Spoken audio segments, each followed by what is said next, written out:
at this point in the first place. While Republicans in Congress are willing to give Putin the greatest gift he could hope for and abandon our global leadership, not just in Ukraine, but beyond that. We've all seen the brutality that Putin has inflicted on Ukraine, invading another country, trying to subjugate his neighbors to his iron rule, committing atrocities against Ukrainian civilians, trying to plunge them into the cold and darkness of winter by bombing their electrical grid so they don't have any heat during the winter, or electricity for that matter, kidnapping thousands of Ukrainian children from their parents and families and keeping them in Russia. Russian forces are committing war crimes. It's as simple as that. It's stunning. Who is prepared to walk away from holding Putin accountable for this behavior? Who among us is really prepared to do that? You know, for the better part of 2 years, the brave people of Ukraine have denied Russia a victory on the battlefield. They've defeated Vladimir Putin's ambition to dominate Ukraine. And the people of the United States can and should take pride. They should take pride that we've enabled Ukraine's success thanks to the steady supply of weapons and ammunition. We provided them together with our partners and our allies. I just did a meeting with the G7, which was one of the issues we discussed. All of the European leaders. We are prepared to stay with us, stay with Ukraine. And our European friends are as well. Who in the United States are prepared to walk away from that? I tell you, I'm not prepared to walk away. And I don't think the American people are either. If Putin takes Ukraine, he won't stop there. It's important to see the long run here. He's going to keep going. He's made that pretty clear. If Putin attacks a NATO ally, if he keeps going, and then he attacks a NATO ally, where we've committed as a NATO member that we defend every inch of NATO territory, then we'll have something that we don't seek and that we don't have today. American troops fighting Russian troops. American troops fighting Russian troops if he moves into other parts of NATO. Make no mistake, today's vote's going to be long remembered, and history's going to judge harshly those who turn their back on freedom's cause. We can't let Putin win. Say it again, we can't let Putin win. It's in our overwhelming national interest and international interest of all our friends. Any disruption in our ability to supply Ukraine clearly strengthens Putin's position. We've run out of money to be able to do that in terms of authorization. Extreme Republicans are playing chicken with our national security, holding Ukraine's funding hostage to their extreme partisan border policies. Let me be clear. We need real solutions. I support real solutions at the border. I put forward a comprehensive plan the first day I came into office. I made it clear that we need Congress to make changes to fix what is a broken immigration system, because we all know it's broken. And I'm willing to do significantly more. But in terms of changes of policy and to provide resources that we need at the border, I'm ready to change policy as well. I've asked for billions of dollars for more border agents, more immigration judges, more asylum officers. Republicans have to decide if they want a political issue or if they want a solution at the border. Do they really want a solution? It cannot be sustained as it is now. We need a real solution. And my team has been engaged in negotiations with Senate Democrats and Republicans on border security. Democrats have put forward a bipartisan compromise on the table. Leader Schumer and Senate Democrats also have offered to let Republicans propose amendments to that border proposal. But Republicans have rejected it. Said, no, we don't want you to even introduce your proposal, because then we're not going to, and even though the Democrats say you can amend it any way you want. No, we don't want to do that. This has to be a negotiation. If Republicans think they can get everything they want without any bipartisan compromise, that's not the answer. That's not the answer. And now they're willing to literally kneecap Ukraine on the battlefield and damage our national security in the process. Look, I know we have our divisions at home. Let's get past them. This is critical. Petty, partisan, angry politics can't get in the way of our responsibility as a leading nation in the world. And literally, the entire world is watching. The entire world is watching. What will the United States do? And think if we don't support Ukraine, what's the rest of the world going to do? What's Japan going to do, which is supporting Ukraine now? What's going to happen in terms of the G7? What's going to happen in terms of our NATO allies? What are they going to do?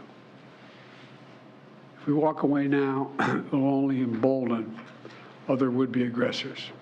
So I'm calling on Congress to do something and do the right thing, to stand with the people of Ukraine, stand against the tyranny of Putin, stand for freedom, literally stand for freedom. Let's get this done. We're the reason Putin has not totally overrun Ukraine and moved beyond that. And you all heard me talk about it before. If in fact we walk away, how many of our European friends are going to continue to fund? And at what rates are they going to continue to fund it? This is too serious. Like I said, I am willing to make significant compromises on the border. We need to fix the broken border system. It is broken. And thus far, I've gotten no response. So I just, we're going to be a vote a little bit later today. We'll know where we go from there. But I wanted to make this comment before the vote, and I'm sure I'll be talking with you after the vote. Thank you very much for listening. Appreciate it. Mr. President, given the current impasse, would you be okay with Democrats willing to put more on border policy to get this current package through? Yes. What would you be okay with Democrats agreeing to? I've already laid out in our negotiations with Langford and others what we're willing to do, significantly more, particularly by starting off equipping the border capacity that we need on the border, from judges to more border security, in addition to making some substantive changes. But they're unwilling to do it. We thought I really thought, I felt good for a while. I thought we were making some real progress. Langford's a decent guy. It looked like he was prepared to move in a way, in a direction that we could come up with a compromise, both changing in substance, changing policy on the border, as well as security at the border. But they've walked away. It's take everything we have here, their one proposal, which is extreme, or nothing. In the meantime, the nothing means we don't get any support for our friends and the innocent people of Ukraine. Anyway, I'll talk to you more after the vote. Also China. President Biden, on Ukraine and also China, there's polling by the Associated Press that shows that almost 70% of Americans, including 40% of Democrats, believe that you acted either illegally or unethically in regards to your family's business interests. Can you explain to the Americans amid this impeachment inquiry why you interacted with so many of your son and brother's foreign business associates? I'm not going to comment that I did not, and it's just a bunch of lies. You didn't interact with many of their business associates? I did not. There's lies. Mr. President, do you think there is any Democrat who could defeat Donald Trump other than you? You've been listening to President Biden urging Congress to pass his national security supplemental request. He says he thinks it's stunning we've gotten to this point without more funding for Ukraine. The president also says that Americans should take pride in helping Ukraine in their fight against Russia. Biden said, quote, "We can't let Putin win." Joining us now is CBS News chief White House correspondent Nancy Cordes. Nancy, the president really made a direct appeal to Congress saying we need to get out of these petty politics because nothing less than our leadership in the world is at stake. He said he was willing to make compromises on the southern border. Do you think that that's going to be enough to actually lead Congress to action? Well, it hasn't been enough so far, Lana, because Republicans want to go further on border security, and they think that this is their best opportunity to do it because they know how important additional Ukraine funding is to this White House. Now, it's important to a lot of Republicans and Democrats on Capitol Hill as well, but we're getting close to the end of the year. Republicans are looking for a win that they can take back to their base. This is also, of course, an issue, border security, that they care a lot about. And so they have been laying down some ultimatums over the past 48 hours, saying essentially, if you don't take our plan on border security or something close to it, we are not going to play ball on Ukraine funding. So this was the president coming out and sort of laying down his own marker, arguing that if this doesn't pass by the end of the year, that Ukraine could falter in its war against Russia. And trying to up the stakes even further, Lana, he argued that if Ukraine does fail here, it could have disastrous consequences, not just for Europe, but for the United States as well.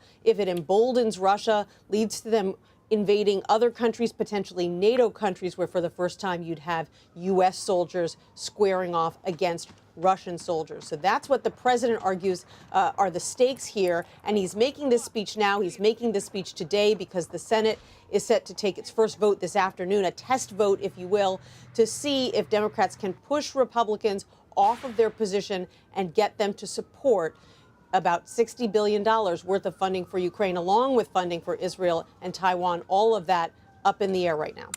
Absolutely. And as you made that point about NATO, so essential because that would implicate the United States to get involved in that war in a much more direct way. Nancy Cordes, appreciate you. Thanks. You're welcome. Well, coming up in our next hour, the Republican challengers to former President Trump get another chance to convince voters that they are the better choice for the 2024 presidential nomination. And we will have the latest from Texas, where police